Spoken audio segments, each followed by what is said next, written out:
So we're now talking about Unit 4, the adjectives, okay? We finally get real adjectives. So just to review the concept of an adjective, for example, the book uses the Greek word for good, okay? So there's a difference between a book and a good book, okay? An adjective is a word like good that modifies, that is, it qualifies a noun. It gives you, it restricts its function. It makes it less general and more specific. So in Greek, we already had an adjective, actually, and it's the definite article. Ha, he, ta. And it has all the cases and all the genders of the noun, because the rule in Greek is that an adjective like ha, the, agrees with its noun. Agrees means has the same gender, number, and case of the noun that it applies to. So that's the way adjectives work in a Greek sentence. It's not that they come next to it. That's the way it works in English. Is the good book, good comes right in front of it. But in Greek, it can come before it or after it and be separated from the noun by a word or two even. Mm-hmm. And you can always tell because which noun it goes with, because they have to agree in gender, number, and case. Okay, so that means we have to. How do you make the standard adjective? That's what we're seeing, and what Belisi's written up on the green board there is the adjective agathos, that means good. It gives us the English name Agatha, right? A good girl. And if you look at the forms, okay, they're going to look very familiar to you. Agathos, agathu, I'm looking at the masculine ones, and the singular, right? Agathos, agathu, agatho, agathon, and agatha, that's identical to the inflection of the noun, standard noun of the second declension logos, right? When it comes to the yes, but notice the accent, okay? Belisi put up little stars for you, okay? Notice that in the genitive and the dative of all these forms, and it works for the singular as well as the plural.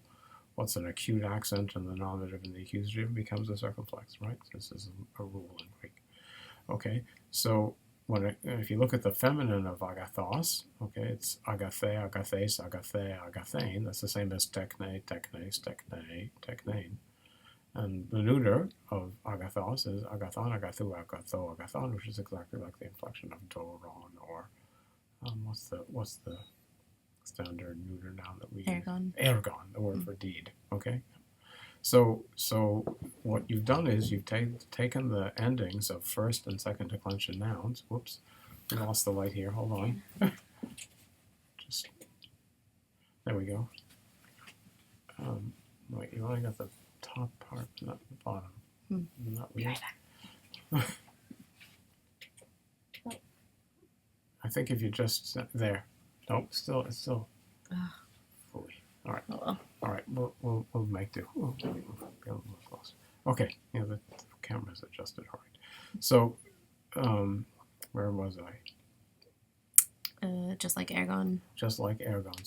So if you think about this, what's happened is, in order to create a standard form of an adjective, Greek has taken the masculine declension, logos type nouns, the feminine declension, tekne type nouns, and the neuter declension, ergon type nouns. These are living the living classes of nouns, the nouns of the first declension and second declension, and made an adjective by taking their endings out of it.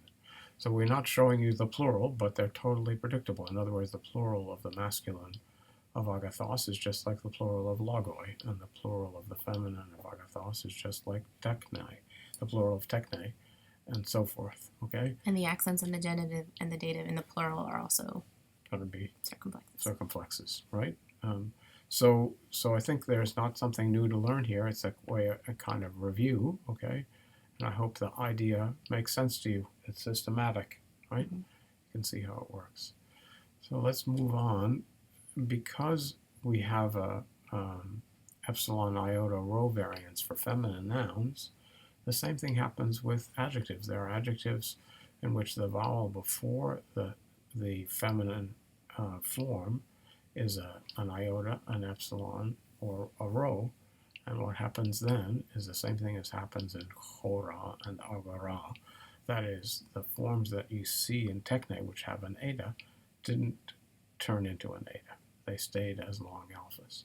So we put on the green board there, axios, a word that, an adjective, excuse me, that means worthy or worthwhile, okay? Generally it means worthy of something in Greek, so you give a value to it, worthy of 10 cows, or worthy of esteem, okay? Something with a genitive noun, okay? It's about value and worth. But it has an iota before the declensional ending of the noun, the alpha or the eta. So that keeps those long alphas in the inflection. So that instead of being like agathe, agathes, agathe with the iota subscription agathe, you get axia, axios, axion, axion. Okay? Not surprising either, right? We're again seeing how language works as a system, and it's got consistency across these things. All right, the last thing we want to teach you about adjectives is this, that this is a very beautiful thing, that you've got masculine adjectives, feminine forms of the adjective, and neuter forms of the adjective. But I think we said to you before that in the language from which Greek is descended, in Indo-European, there was no separate masculine or feminine. There were two gender categories. There was the things that are alive and the things that are not. So it's not the things that are dead. It means things like a book is not a living thing, okay, or a chair, but a person or an animal or stuff like that. Those are living things. So the original contrast was between animate and inanimate. But Greek, along with almost every other language in the Indo-European family, developed a feminine gender as opposed to a masculine one. However, this is a fairly recent development in Greek, and there are some adjectives that predate, whose forms predate the creation of a separate feminine gender form. So what you get is this weird thing that you see on the on the green board there, adikos, okay, is an adjective that means unjust. So you have one form, as you can see what Belisi has done, she's put m/f over it. The forms of that look like the forms of logos, adikos, adiku, adiko, adikon, and adika, the vocative, are either masculine or feminine, okay? So there's no separate feminine form that's distinct. The masculine form can be either masculine or feminine. The neuter is the way neuters work in the declension of the adjectives and the nouns of the second declension of the ergon type, so there's nothing special there. But the only thing that's weird about this is there is no feminine form, and the form that looks masculine is used for both masculine and feminine. We haven't put the plural up because the plural forms are the same. And there's no feminine plural forms specifically either. Okay?